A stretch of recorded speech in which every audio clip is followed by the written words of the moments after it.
Anyone who knows me well knows that I love me some Eric Lang games. Rising Sun and Cthulhu Death May Die are just a couple of my favorites. But to this day, I don't think he's beaten his Dudes on a Map Viking clan classic, Blood Rage.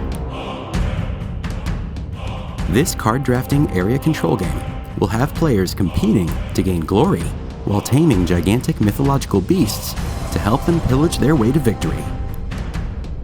This game has many unique paths to victory and provides a very satisfying sense of progression as you draft powerful cards and pillage regions on the map for upgrades that you will use to ultimately send your opponent's units straight to Valhalla. Just be careful. That might have been just what they wanted all along. So come ride with me through the fires of Ragnarok while we teach you how it's played.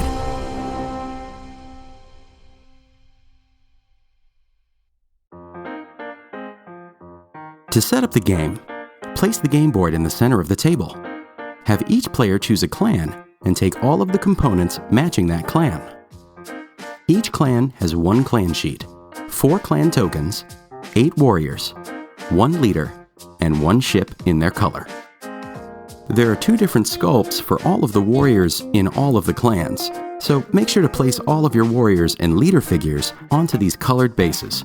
They can just be left on in the box since there will be no need to ever remove them.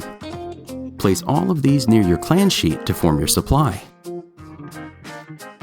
Place each player's matching glory token on the 0 spot of the glory track. Place all of the monster figures, large and small, near the board. As a quick aside, our copy has been mostly painted. The retail game comes with unpainted miniatures.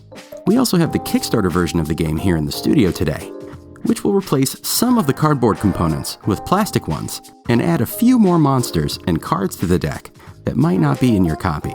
This will in no way affect the rules explanation, but we just thought you ought to know.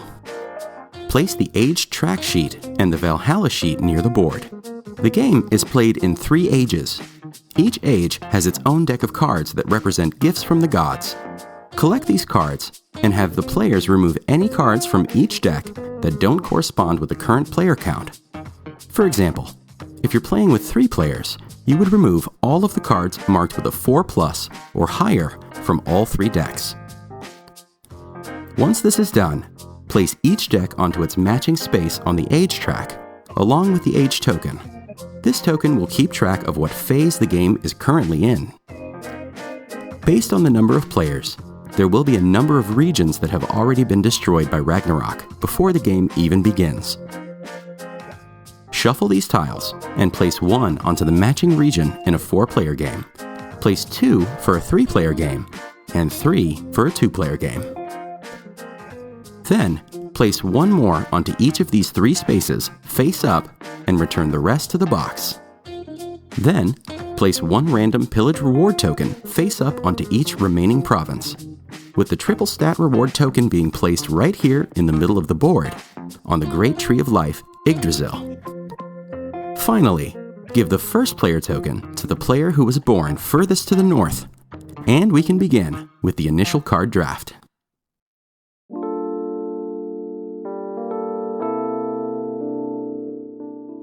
Shuffle the Age 1 deck and deal out 8 cards to each player. Now, if this is your first game, both we and the rulebook recommend that all players just keep the first 8 cards given to them in the first age. After the first age, you'll start to understand the types of cards in the game, and once you've gotten a little bit more experience, you will draft the cards instead. To do this, each player will simultaneously choose 1 card from their hand to keep, and pass the rest of the cards to their left. This continues until each player has selected a hand of 6 cards to keep. Each player then discards the remaining 2 cards to a shared discard pile. This process allows you to plan out your turns before each age. There are 3 types of cards you'll find in the game. Upgrade cards are black and can be used to gain abilities, new units, and monsters to fight for you. They usually cost rage to play and are placed somewhere on your clan sheet. Combat cards are red and are used during combat to win fights, gain glory and upgrades. And these green quest cards can be played during the game to give players an opportunity to gain additional glory and upgrades at the end of each age. Once the players have built their starting hands, we can start the game. The goal in this game is to gain as much glory as possible. Track this with these tokens around the outside of the board. You gain glory by pillaging regions for upgrades, completing quests, and conquering your opponents in combat. If you inspect your player sheet, you'll see lots of fun stuff. This is your rage track. Think of rage as a resource that you will need to spend in order to pay for many actions during the game. Rage refills to its limit at the beginning of the second and third ages. At the beginning of the game, you'll start with 6, but this can be upgraded later. These 3 tracks are your Clanstats. They start on the lowest space and can be upgraded during the game. Rage determines the number your rage refills to at the start of each age. Axes determine how much glory you get for winning a battle, and horns determine how many figures you are allowed to have on the map at any given time. Remember to keep these limits in mind during the game, as they can be pretty easy to forget. If you're able to upgrade these to the final spaces, they will reward you with either 10 or 20 glory each at the end of each game. This gives you a reason to continue upgrading them after the second age. These spaces are upgrade spaces for your leader, warrior, and ship. This red number here is the unit's strength. This not only determines how strong a unit is, but also how much rage it costs to summon. Warriors are your standard units. They each have 1 strength and cost 1 rage to summon. Your boat has 2 strength and costs 2 rage to summon. However, it can only be placed onto a fjord, which is one of these water spaces, and cannot normally be moved after it's placed. Boats support both provinces that they are adjacent to in combat. Your leader is a combat unit with 3 strength that always invades for free. These are your monster upgrade spaces, where you will place the monster cards that you recruit, and these spaces are where you will place general clan upgrade cards. Finally, at the bottom, you'll find your new best friend, the turn reference guide. During each age, starting with the first player, players will take turns taking one of the 5 actions printed here on the bottom of your sheet until all players have run out of rage or passed. If a player runs out of rage, they cannot continue to take actions, even free ones, but they can still participate in combat. The first of these actions, Invade, allows you to place one of your figures from your reserve onto a space on the board. These circular spaces represent villages. When invading with a figure from your reserve, just pay the rage equal to that unit's strength and place it onto any unoccupied village. Just keep in mind that leaders always invade for free. Yggdrasil is a very desirable location due to its triple upgrade token.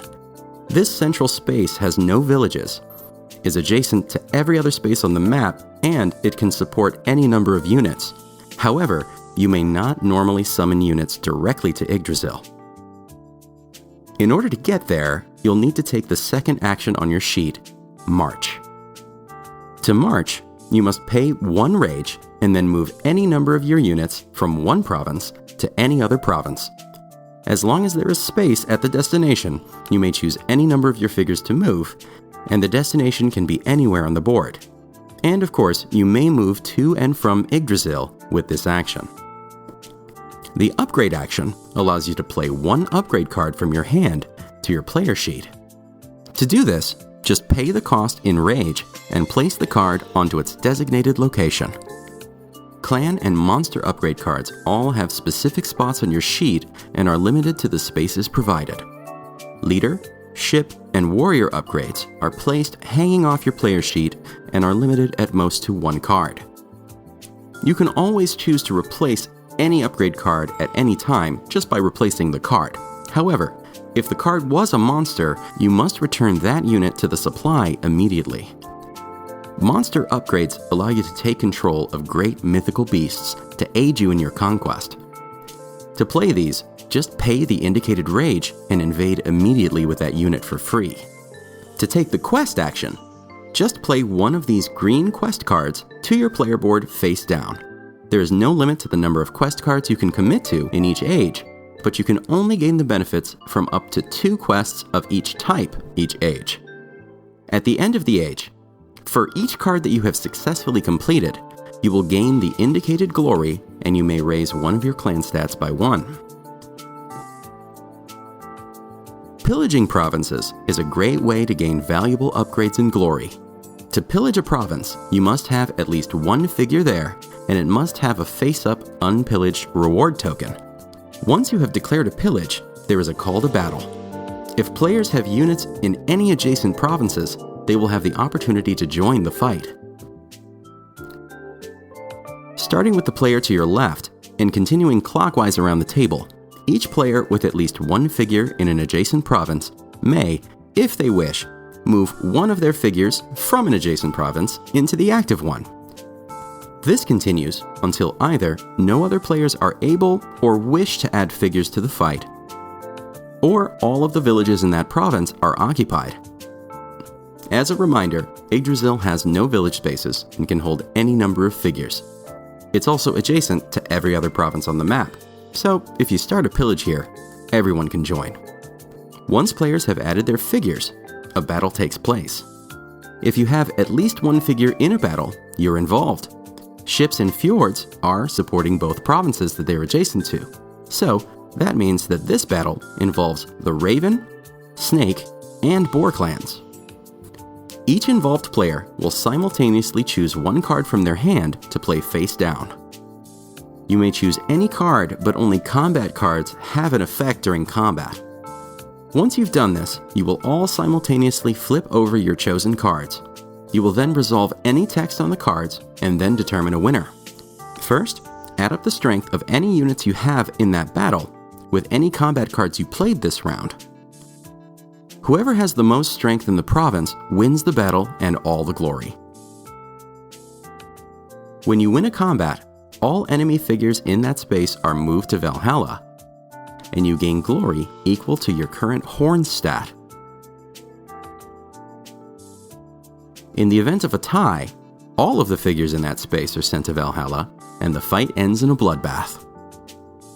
If you won the combat and you were the player that started the pillage, you also receive the bonus printed on the token from that region. Just raise the matching clan stat or gain the indicated glory, and flip that token over to show that it's been pillaged.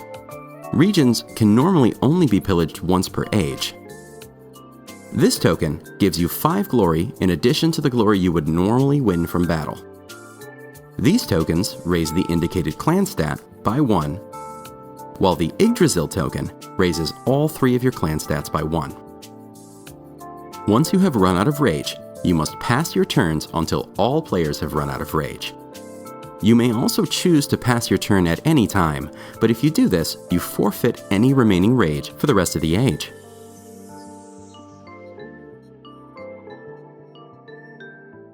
Once everyone has passed their turn, the action phase is over. Each player will now discard down to 1 card and reveal their quests. Players now collect any rewards for their completed quests and discard them. Next, Ragnarok will destroy a province.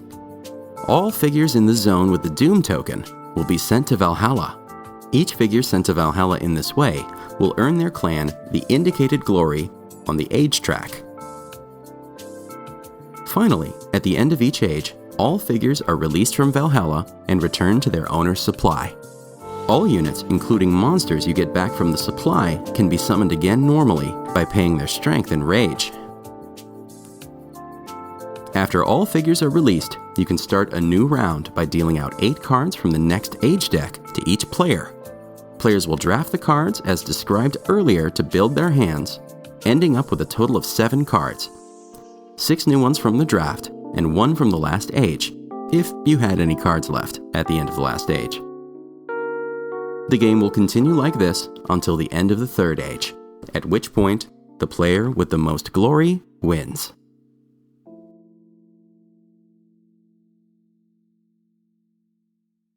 And that's how to play Blood Rage.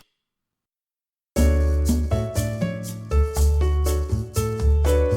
real heartfelt thank you for watching. If you'd like to see more videos like this, click that thumbs up button and subscribe. We would love to hear from you. What is your favorite area control game? Post your answer in the comments below, and we will reply as soon as we're able. Blood Rage is one of hundreds of great games that you can pick up from greatoakstavern.com/shop, or just stop on by when you're in town to try this at Great Oaks Tavern.